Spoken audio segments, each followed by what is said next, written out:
wassalatu wassalamu ala man la nabiyya ba'dah.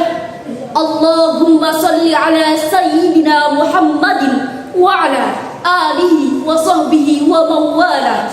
Amma ba'du. Dewan Hakim yang arif lagi bijaksana dan hadirin yang berbahagia, Menteri Koordinator Bidang Pembangunan Manusia dan Kebudayaan Bapak Muhadjir Effendi pada Dialog Nasional tahun 2020 pernah berkata, keberhasilan pembangunan pemuda menjadi salah satu kunci sukses dalam memanfaatkan bonus demografi. Sebagai generasi penerus bangsa, pemuda harus memiliki pengetahuan yang luas, keterampilan, karakter yang baik, dan jiwa patriotisme. Namun sayang hadirin, pada era saat ini kita menghadapi dalam era kesedihan dan kekhawatiran karena pemuda hari ini sangatlah jauh dari nilai-nilai yang diharapkan oleh bangsa. Bahkan kita dibuat miris dengan dekadensi moral yang terjadi pada semua lapisan masyarakat bangsa, terlebih pada generasi milenial.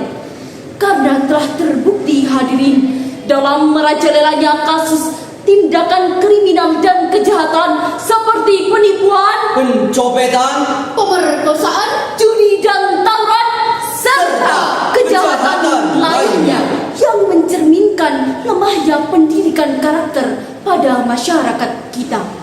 Maka dari itu hadirin, pada era saat ini pendidikan karakter menjadi satu urgensi yang harus lebih sama-sama kita perhatikan. Oleh karena itu, pada kesempatan yang penuh uhuah ini, izinkanlah kami menyampaikan sebuah syarahan Al-Quran dengan judul Konsep Pendidikan Karakter Berbasis Al-Quran. Sebagai rujukan, marilah kita dengarkan firman Allah dalam Quran Surah An-Nisa ayat 9 sebagai berikut. A'udzu billahi minasy syaithanir rajim.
dengan menyebut nama Allah yang Maha Pengasih lagi Maha Penyayang.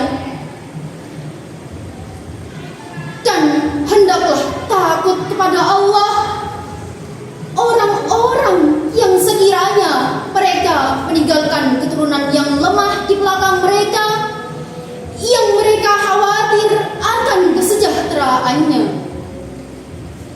Oleh sebab itu, hendaklah mereka bertakwa kepada Allah dan hendaklah mereka berbicara dengan tutur kata yang benar.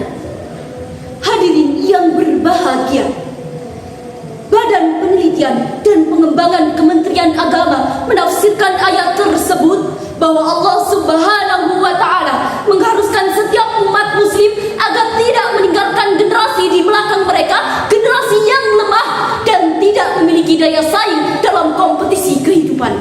Ayat ini hadirin secara umum memberi pesan dari Al-Quran kepada umat manusia agar terus berupaya untuk meninggalkan generasi-generasi yang tangguh melebihi generasi pendahulunya.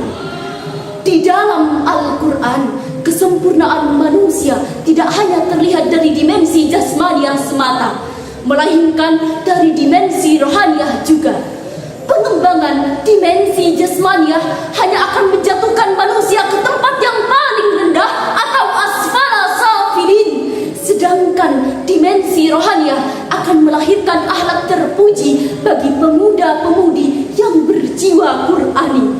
Oleh karena itu, agar kita menjadi generasi pemuda-pemudi yang berjiwa Qur'ani, maka kita harus menghadapi kehidupan di dunia yang fana ini dengan berlandaskan Al-Quran surah Luqman ayat 13 sampai 14 sebagai berikut. وَإِذْ قَالَ لُقْمَانُ لِابْنِهِ وَهُوَ يَعِظُهُ يَا بُنَيَّ لَا تُشْرِكْ بِاللَّهِ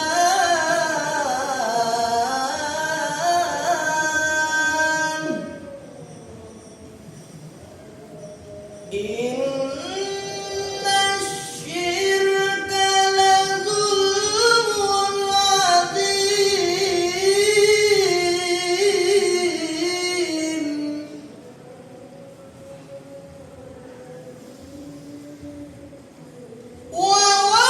وَوَصَّيْنَا الْإِنسَانَ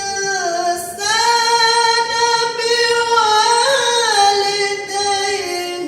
حَمَلَتْهُ أُمُّهُ وَهْنًا عَلَى وَهْنٍ وَفِصَالُهُ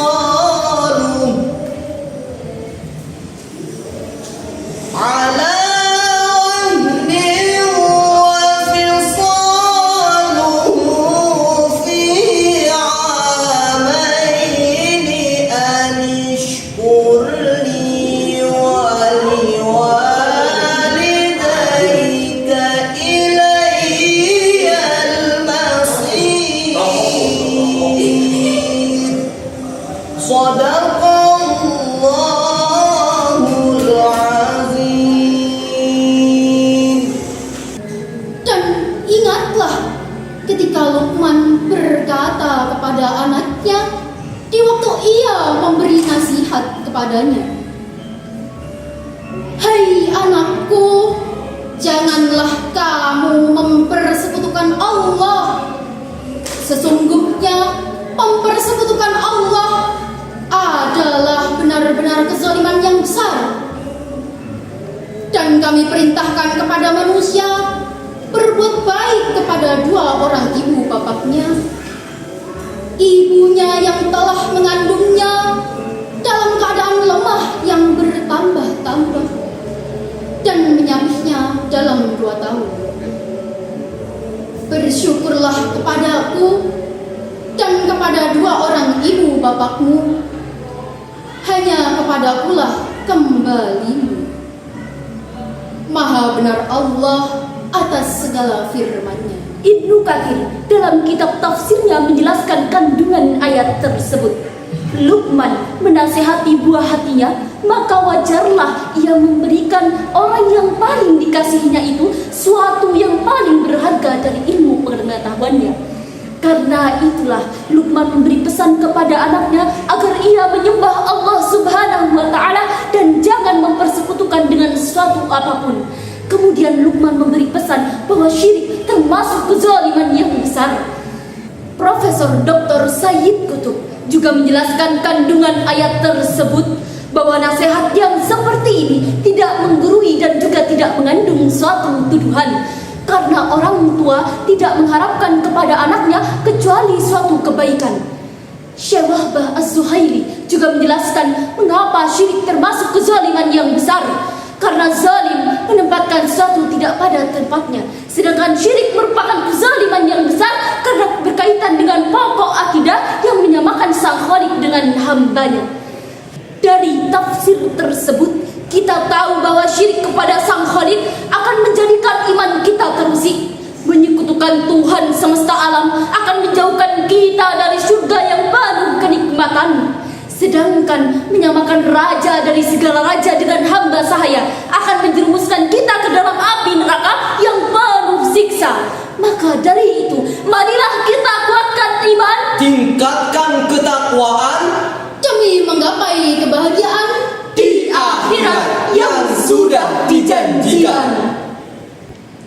We create future Islamic generation. We can if we think we can.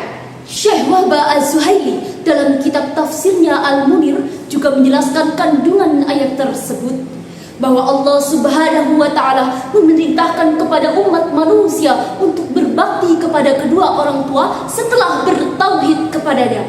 Hal ini hadirin selaras dengan sabda Rasulullah sallallahu alaihi wasallam yang diriwayatkan oleh Bukhari dan Muslim, yang artinya Rasulullah sallallahu alaihi wasallam bersabda, "Maukah aku kabarkan kepada kalian dosa-dosa yang paling besar?" Rasulullah bertanya ini 3 kali kepada sahabatnya. Kemudian sahabat menjawab, "Tentu wahai Rasulullah." Kemudian Rasulullah sallallahu alaihi wasallam bersabda, "Syirik kepada Allah dan durhaka kepada kedua orang tua." Hadis riwayat Bukhari dan Muslim. Dari tafsir dan hadis tersebut, kita tahu bahwa berbakti kepada kedua orang tua merupakan kewajiban yang paling utama bagi generasi bangsa setelah bertauhid kepada Allah Azza wa Jalla, serta bertauhid bahwa Allah Subhanahu wa Ta'ala merupakan Tuhan yang Maha Esa. Jika kita menjunjung tinggi rasa bakti kepada kedua insan yang sudah mengabdi kepada kita semenjak bayi tanpa mengharap balas budi, terutama kepada ibu yang paling kita cintai, maka kelak kita akan menjadi generasi yang terpuji di hadapan Allah yang Maha menepati janji, dengan menghadiahkan surga tanpa tapi serta terhindar dari siksaan yang keji. Amin ya rabbal alamin.